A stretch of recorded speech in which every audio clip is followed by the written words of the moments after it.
بسم اللہ الرحمن الرحیم۔ حضرت ابو ہریرہ رضی اللہ تعالی عنہ بیان کرتے ہیں، رسول اللہ صلی اللہ علیہ وآلہ وسلم نے فرمایا،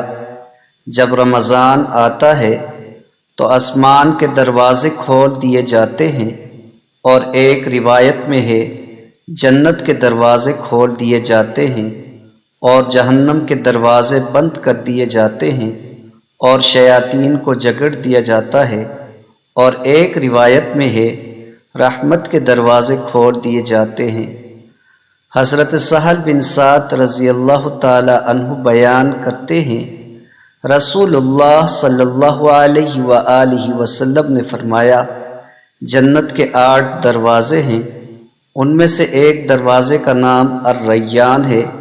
اس میں سے صرف روزہ دار ہی داخل ہوں گے۔ حضرت ابو ہریرہ رضی اللہ تعالی عنہ بیان کرتے ہیں، رسول اللہ صلی اللہ علیہ وآلہ وسلم نے فرمایا،